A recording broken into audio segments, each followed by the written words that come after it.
كي نقولوا المرقه الحمراء نقولوا طعام ناس الغرب. السلام عليكم، جيسبر كو كامل لاباس.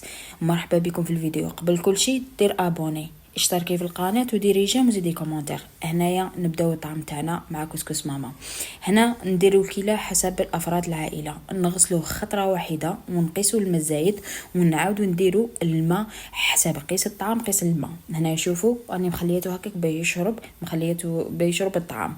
زيدي هنايا بينا ما ينشف لك الطعام 100%. هنا راكي تقلي في الخضره تاعك بنديرو المرقه الحميمره الله تاع ناس الغرب.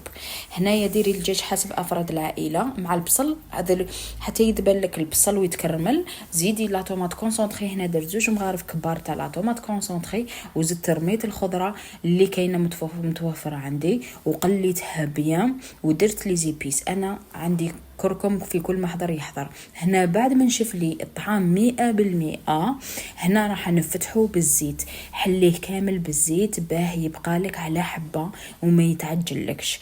ديري في الكسكس خليه يفور لك المره الاولى، خليه يفور لك بالمره الاولى، ومن بعد من ذاك هو ديريه في فوق المرقه المرقه باه يدي البنه تاعو. بعد ما فار الطعام تاعك ديري السمن الوليمه والملح، وهنا كي تبدا يترشي وذوقي باسكو علاش كي يبدا اذا ذقتيه وبقى لك حرش زيدي شويه ماء، اذا بقى لك يفوت عادي ويرطب الله ثمك حبسي الماء وخليه يزيد ينشف كيما نقول لك حتى ينشف 100%. ما ديريش ديريكتومون يفور.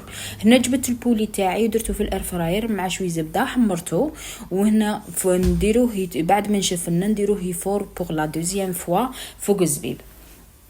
من بعد يوجد لنا كيما موجود في الصورة خرج لنا ما شاء الله. هذا الكسكس بالنسبة للخدامات رابيد، نص ساعة راكي وجدتي الطعام تاعك ما شاء الله.